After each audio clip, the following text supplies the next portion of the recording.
இந்த வருடம் ஆடி அமாவாசை பார்த்திங்கன்னா ஒரு 12 வருஷத்துக்கு அப்புறம் சூரியன் குரு பகவானோட சேர்ந்திருக்கார்.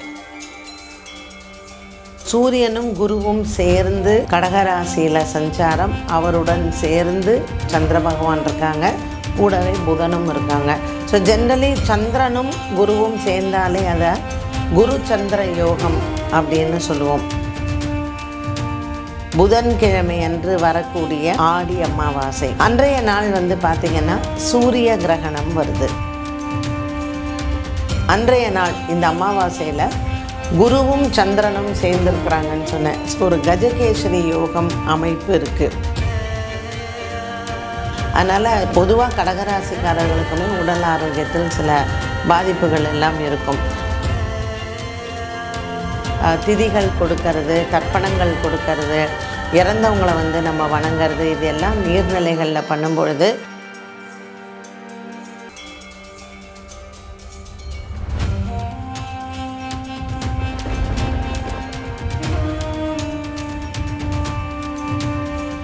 வணக்கம். இன்றைக்கி இந்த பதிவில் நம்ம பார்க்க போகிறது ஆடி அமாவாசை பற்றினது.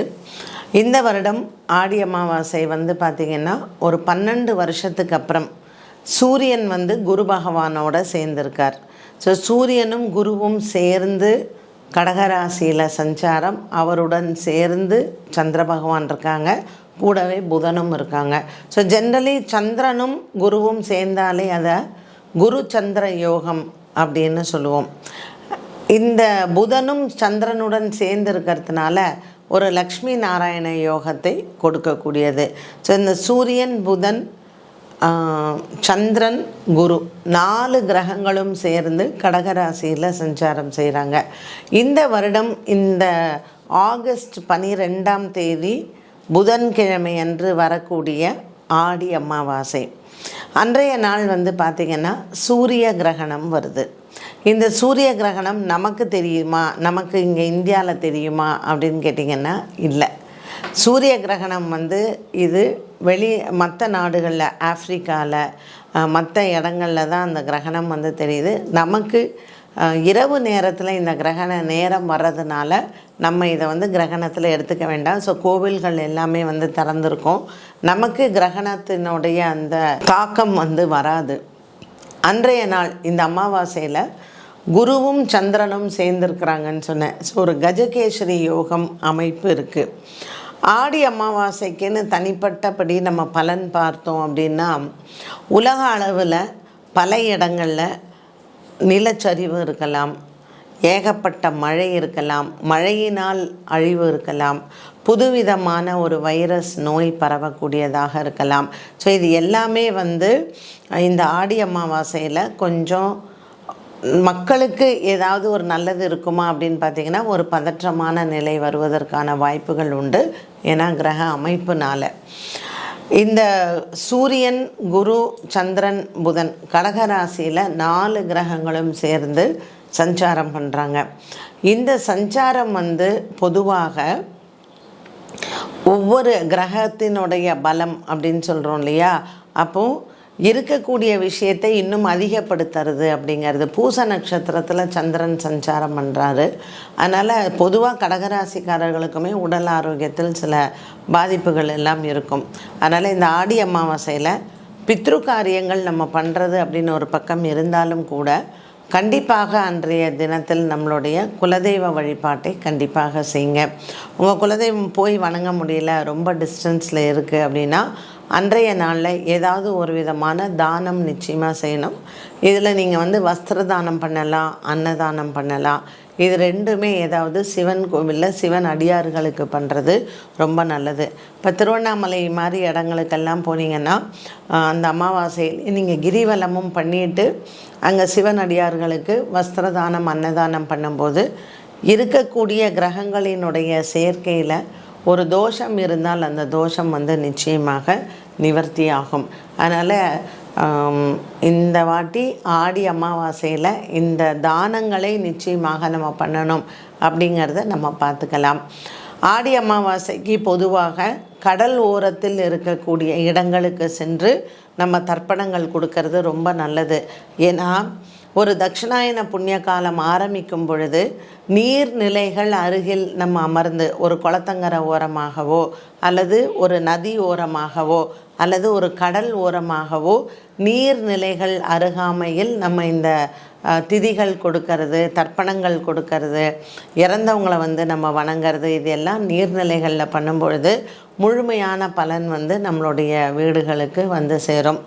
அன்றைக்கி நம்மளால் கோவிலுக்கு போக முடியல, தான தர்மங்கள் பண்ண முடியலைன்னா பசுமாடுகளுக்கு நம்ம ஏதாவது ஒரு வகையில் ஒரு உணவை கொடுக்கலாம்.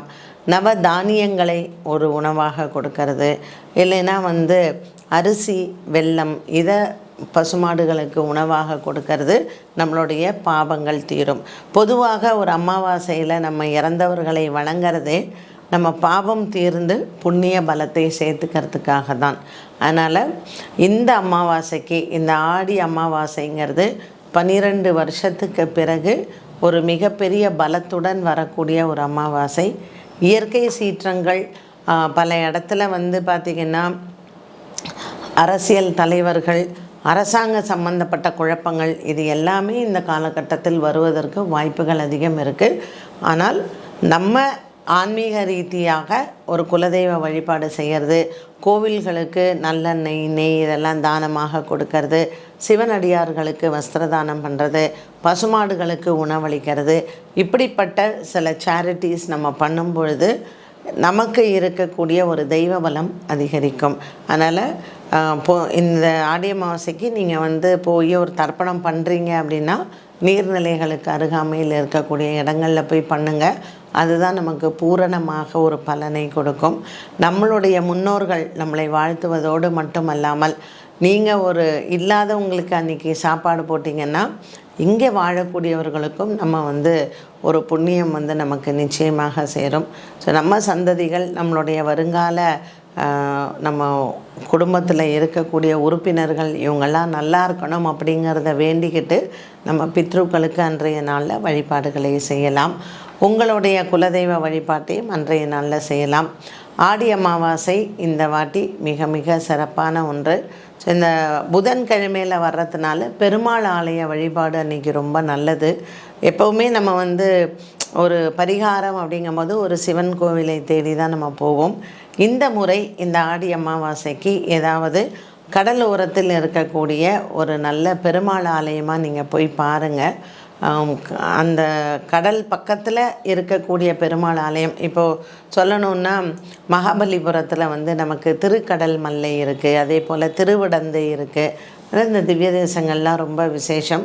ஸோ கடல் ஓரத்தில் இருக்கக்கூடிய பெருமாள் கோவிலோ அல்லது நதிக்கரை ஓரத்தில் இருக்கக்கூடிய பெருமாள் கோவில்லையோ நீங்கள் போய் ஒரு அர்ச்சனை பண்ணிக்கிறது, இல்லை விஷ்ணு சஹஸ்ரநாம பாராயணம் பண்ணுறது, இது எல்லாம் ஆடி அமாவாசை அன்னைக்கு பண்ணுறது மிக மிக ரொம்ப நல்லது.